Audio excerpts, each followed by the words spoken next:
وہ جو ہے پے کرتی ہے اپنے لٹریچر کلاس کو. ان کے ہاں وہ ہوتی ہے. مثال کے طور پر پاکستان میں جو بہترین ایوارڈ کس کو ملتا ہے؟ ادبی ایوارڈ. پچھلی دفعہ عباس تابش کو ملا تھا, ٹھیک ہے, صدارتی ایوارڈ. اب آپ دیکھیں عباس تابش ایک نان پولیٹیکل آدمی ہے, وہ ریاست ایسے ہی بننا چاہتا ہے, کوئی غیر سیاسی بندہ ہو جو میرے معاملات پہ تنقید نہ کرے. اب آپ دیکھیں فیض احمد فیض کو کیوں پاکستان میں, حالانکہ فیض احمد فیض وہ شاعر ہے جو دنیا میں مانے جاتے ہیں جنہوں نے کریٹک لکھی, لیکن انہیں کیوں نہیں ملتا؟ کیونکہ وہ اس گورنمنٹ کی, اس اسٹیبلشمنٹ کے خلاف تھا. اب آپ دیکھیں لٹریچر کی اہمیت تو رہے گی, ادب برائے ادب والے اپنے حق میں اس کا استعمال کریں گے, ادب برائے زندگی والے اپنے حق میں استعمال کریں گے. اس کی اہمیت رہے گی. جو ریاستیں ہیں وہ ایسے ادیب چاہتے, ایسے شاعر چاہتے جو ان کے حق میں لکھے, یا پھر وہ صرف اچھی اچھی داستانیں لکھا کرے. پھر ادب برائے زندگی جو ریزسٹنگ فورسز ہیں, جو ریزسٹنس فورسز ہیں, جو مزاحمت کرتے ہیں, وہ پھر اپنی لائن کی لکھتے ہیں, وہ قید و بند بھی برداشت کرتے ہیں. پچھلے دنوں ہم نے ایک جو وائرل ہوئی تھی شاعر تھا افکار علوی, اس کے آپ نے سنے ہوں گے, اس کا تھا. پھر اپنے سلمان حیدر, ایک اپنے دوست جاننے والے اسلام آباد سے, انہیں خلائی مخلوق نے اٹھا لیا تھا کچھ دن, تو وہ چند مہینے قید میں تھے. پھر انہیں وہ بھاگ کے پھر وہ چلے گئے کینیڈا اسائلم لے کے. تو انہوں نے ایک لکھی تھی, آپ وہ نظم شاید آپ لوگوں نے سنو گی, کافر کافر میں بھی کافر, پھولوں کی خوشبو بھی کافر. انہوں نے ایک زبردست نظم لکھی تھی, وہ بڑی وائرل ہوئی, مشہور ہوئی. پھر جو لکھتے ہیں پھر وہ ان کو فیس کرنا ہوتا ہے, اور جو پھر کانشیسلی لکھتے ہیں, جو شعوری طور پر لکھتے ہیں کہ میں کیا لکھ رہا ہوں, مجھے کیا نتائج کا سامنا کرنا پڑے گا, اور میں چینج لا سکتا ہوں, یعنی میں ایک پولیٹیکل بندہ ہوں. وہ پھر اس کا جو کاروان ہے وہ چلتا رہتا ہے, اور ان تمام چیزوں کو فیس کر کے آگے نکلتا ہے. لیکن لٹریچر کی اہمیت برقرار رہے گی جب تک سیاست برقرار رہے گی. اگر ایسے لوگ اس میں مطلب پیدا ہوں گے, کام کرنے والے لوگ جو ادب برائے زندگی میں کام کرنے والے لوگ ہوں گے, تبھی تو مطلب آگے بڑھ جائے. بالکل یہی تو بات ہے نا کہ ہم نے اپنا سمت واضح کرنا ہے, ہم کیا چاہتے ہیں, ہم کس طرف جانا چاہتے ہیں, ہم اپنے بارے, ہم یہاں کی لکھنا چاہتے ہیں, یہاں اپنے گراؤنڈ, اپنے حالات کے بارے میں لکھنا چاہتے ہیں. ایک چیز اور سر, مطلب ادب برائے زندگی میں صرف ٹکٹکس ہوتی ہے یا پھر اس میں تعریف؟ ادب برائے زندگی کا مقصد یہ ہے کہ آپ روزمرہ زندگی میں حقیقت بیان کریں. حقیقت لوگ, مطلب آپ کا ادب عوام سے جڑا ہوا, آپ کا ادب یہاں بیٹھے میں اگر ادب برائے زندگی کا قائل ہوں تو میں اس کلاس میں بیٹھے ان لوگوں کی داستانیں میں لکھتا ہوں, ان لوگوں کی رودات میں لکھتا ہوں, ان لوگوں کے مسائل کو میں لکھتا ہوں. اگر میں ادب برائے ادب کہوں گا تو پھر میں وائٹ بورڈ کو بھی لکھوں گا, میں پھر یہ جو حالات خراب ہیں وہ بولوں گی یہ تو کرافٹ ہے بھیا, یہ خراب نہیں ہے, آپ لوگ صحیح نہیں دے, یہ تو ایک آرکیٹیکٹ ڈیزائن ہے, اس کی قدر کرو. میں پھر کچھ اور لکھوں گا, میں پھر لوگوں کے بارے میں نہیں لکھوں گا, میں لوگوں کی تاثرات لکھنا چاہتا ہوں, اسی لیے میں ادب برائے زندگی کا قائل ہوں. جی بھائی سر, آخری سوال. آپ اتنے کانفیڈنٹ ہیں کہ یہ آخری سوال ہے؟ سماج میں ترقی پسند فکر کی اہمیت اور رجت کے ساتھ اس کے ٹکراؤ پر خصوصی طور پر روشنی ڈالیں. ترقی پسند اور رجت, یہ دو ٹرمز ہیں نا, ترقی پسند پروگریسو اور رجت پسند, رجت پرست جسے کہتے ہیں. دراصل یہ دو اپوزٹ چیزیں ہیں. ترقی پسند کا مطلب یہ ہے کہ آپ اپنی بات, اپنی رائٹنگز کو عوام سے کنیکٹ کریں, اور نئی آنے والی تبدیلیوں کے ساتھ ساتھ اپنے نظریات کو بھی تبدیل کریں. مطلب آنے والی تبدیلیوں کو ایکسیپٹ کرتے ہوئے, آنے والی چینجز کو ایکسیپٹ کرتے ہوئے اس کے مطابق اپنے فیصلے بدلتے جائیں. فار ایگزامپل, رجت میں یہ ہے کہ آپ تبدیلی نہیں لا سکتے. مثال کے طور پر میں اگر رجت پرست ہوں تو میں کہوں گا کہ 21st سینچری میں پاکستان میں مدینہ ریاست کی شریعت نافذ ہونی چاہیے. میں اگر رجت پرست ہوں تو میں کہوں گا کہ اس وقت 2020 میں ایک ایسا سسٹم ہو جو 1400 سال پہلے وہاں تھی, اب یہاں بھی ہونا چاہیے. تو میں پھر اب جب پھر کوشچن ہوگا کہ اس وقت جو تبدیلیاں ہیں آپ اس کو کیسے ہینڈل کریں گے. ایڈوانس ٹیکنالوجی کے ایڈوانسمنٹ ہے, نئے خواتین کی موومنٹ ہے, فیمنسٹ موومنٹ ہے, ٹھیک ہے, خواتین کا باہر نکلنا. اب وہ دور تو نہیں رہا, اب یہاں ٹیکنالوجی ہے, اب یہاں سرمایہ داری ہے. آپ شریعت اور سرمایہ داری کو کیسے ٹیکل کرو گے؟ تو پھر یہ ہے یہ رجت یہ ہے کہ وہ اپنے لائن میں فنڈامنٹلسٹ ہوتے ہیں, بنیاد پرست ہوتے ہیں, اور وہ نئی آنے والی تبدیلیوں کو ویلکم نہیں کرتے, اور اسی اپنے لیے ایک آئیڈیل جو ماضی کے مزار جسے کہتے ہیں اسی کو برقرار رکھتے ہوئے وہ سوسائٹی کو کہہ جائے گا. مثال کے طور پر میں اگر کہوں, مثال کا ہم کب بات کر رہے تھے کہ مری آباد میں خواتین لڑکیوں نے موٹر سائیکل چلانی شروع کی, یہ ایک سوشل, میں پولیٹیکلی یہ سوشل وہ ہے, تو میں بطور ترقی پسند میں کہتا ہوں کہ یہ اچھی بات ہے کہ خواتین سوشلی انوالو ہو رہے ہیں, سوشلی اپنی اثرات زیادہ کر رہے ہیں, اور ان کی پارٹیسپیشن سماج میں زیادہ ہو رہی ہے. میں اس کو ویلکم کرتا ہوں. رجت پرست کہے گا کہ نہیں یہ بے حیائی ہے, رجت پرست تو یہی کہے گا کہ خواتین کا اس طرح سے فرنٹ لائن پہ آنا یہ بے حیائی ہے, یا جو بھی وہ ہوگا. تو یہ دو بنیادی تضاد ہے ہمارے درمیان. ہم آنے والی تبدیلیوں کو انسانوں کی فلاح و بہبود کے لیے اس کو ویلکم کرتے ہیں, لیکن رجت پرست اپنے نظریے پہ اٹکا ہے, اور وہ کہتا ہے کہ میرے بنیادی نظریے پر کوئی چینج نہیں آ سکتی ہے. لیکن ہم کہتے ہیں کہ وقت اور حالات کے مطابق آپ کو اپنے فیصلے بدلنے ہوں گے, کیونکہ جب ہم جزیاتی مادت کو پڑھتے ہیں, ڈائلیکٹیکل میٹیریلزم کو پڑھتے ہیں, ہم کہتے ہیں کہ کائنات کا ہر ذرہ مسلسل حرکت میں ہے, موومنٹ میں ہے. کوئی بھی ذرہ دنیا کا بغیر حرکت کے رہ نہیں سکتا. آپ گھر میں سوتے پڑے رہو 10-15 دن پڑے ہو, 10-15 دن کے بعد آپ میں تبدیلی, آپ کے ناخن بڑے ہوں گے, بال بڑے ہوں گے, آپ میں تبدیلی آتی رہتی. اسی لیے تبدیلی ہی زندگی ہے, اور تبدیلی کے بغیر زندگی چل نہیں سکتی ہے. اور ہم اسی لیے کہتے ہیں کہ ہمارا جو نظریہ ہے وہ سائنٹیفک ہے. ہم اس لیے کہتے ہیں کہ ہمارا جو آئیڈیولوجی ہے وہ ریلیجیس نہیں ہے, وہ سائنٹیفک ہے. کیونکہ سائنس آپ کو کبھی ایک پوائنٹ پہ رکتا نہیں ہے. سائنس آپ کو سائنس کے پاس ایک اسٹیپ ہے, جیسے کہ وہ پہلے تھیوری باندھتے ہیں, پھر پریکٹیکل, پھر اسی طرح کچھ لمبا پروسیس ہے. اچھا کوئی ریزلٹ آتا ہے, پھر اس ریزلٹ پہ کریٹک لکھو, یہ ریزلٹ آج اچھا ہے سائنس کا, یہ ریزلٹ کل اس سے بہتر ریزلٹ آ سکتا ہے اور اس کو ڈسکاؤنٹ کر سکتا ہے. یہی سائنس کی سچائی ہے. یہی ہم اپنے نظریے کو اس لیے سائنٹیفک کہتے ہیں کیونکہ ہم ایک جگہ پہ ٹکتے نہیں ہیں. ہم کہتے ہیں وقت اور حالات کے ساتھ ساتھ ہمیں اور چیزیں تبدیل ہوگی, نظریات کا, سماج کا, اقتصادی, پولیٹکس, تو اس کے مطابق ہمیں اپنے نظریات کو چلنا, آگے لے کر چلنا ہوگا. تو رجت کا مسئلہ یہ ہے کہ رجت ایک ہی پوائنٹ کو پکڑ کے وہ اپنے بنیادی نظریے میں تبدیلی نہیں لاتے, اور وہ چینجز کو ویلکم نہیں کرتے. یہ رجت تو ترقی پسندیت کا. سر بیسیکلی اگر ہم لوگ دیکھیں تقریباً دنیا میں سارے ملک ہی, کچھ ملکوں کو چھوڑ کر سارے ملک کیپٹلزم کی شکار ہے. ہمارے ملک پاکستان, انڈیا کو دیکھو, مطلب اگر سر ہم دیکھیں سرمایہ دار جو طبقہ ہوتا ہے تو پاپولیشن کے لحاظ سے وہ بہت کم ہوتی ہے. جیسے کہ میں نے انڈیا کا ایک دیکھا تھا, انڈیا میں 3% لوگوں کے پاس 60% پراپرٹی ہے انڈیا کی. یہ تو سرمایہ داری کا ظلم. تو سر یہ ان لوگوں کی طاقت کا کیا راز ہے کہ ان کا لوگوں پہ اتنا گریپ ہے, ہم لوگ ان کا نظام نہیں توڑ پا رہے ہیں. اور سر ایک بات یہ بھی, اگر ہم لوگ کمیونزم کا نعرہ جو دیکھتے ہیں, کچھ لوگ کمیونزم کا نعرہ جو مارتے ہیں تو وہ لوگ کیپٹلسٹ لوگوں سے بھی زیادہ لگژریس لائف گزار رہے ہیں. جی جی بالکل. تو کیا ہم ریولیوشن لا سکتے ہیں؟ ٹھیک, دیکھیں جہاں پہلی بات کیپٹلزم کی تھی, میں نے کہا کہ سرمایہ داری انڈسٹریل ریولوشن کے بعد وجود میں ہے. ٹھیک ہے, پہلے دور میں جب غلامی کا دور, پتھر کا دور تھا, پھر غلامی کا دور آیا, وہ ہزاروں سال اس کی تاریخ ہے, کوئی دو دن نہیں. پھر اس کے بعد پھر جاگیرداری کی عمر غلامی کے دور سے کم تر, پھر جاگیرداری سے جب جیسے صنعتی انقلاب, انڈسٹریل ریولوشن 60s کے ایرا میں ہے, پھر سرمایہ داری کا عروج ہوا جب پروڈکٹیو فورسز نے ترقی کی, ذرائع پیداوار نے ترقی کی.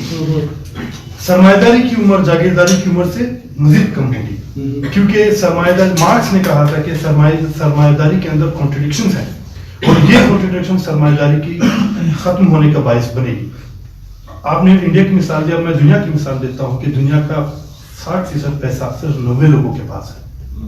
لوگوں کا دنیا کی 60% جو ویلتھ ہے, جو دولت ہے, وہ 90 یا 100 لوگوں کے پاس ہے. یہی سرمایہ داریت ہے کہ دولت کا ایک چیز, دولت کا ارتکاز چند ہاتھوں میں, یہ قرآن میں بھی موجود ہے. دولت کا ارتکاز یعنی پیسے کی موومنٹ اور ہولڈ چند لوگوں کے پاس ہے. سوشلزم کہتا ہے کہ, یا کمیونزم کہتا ہے کہ دولت کا ارتکاز, دولت اور طاقت کا ارتکاز چند ہاتھوں سے نکل جائے, وہ نکل جائے. ابھی جو مثال کے, میں آپ کو کیوبا کی مثالیں, ہم کیوبا کی مثالیں دیتے ہیں.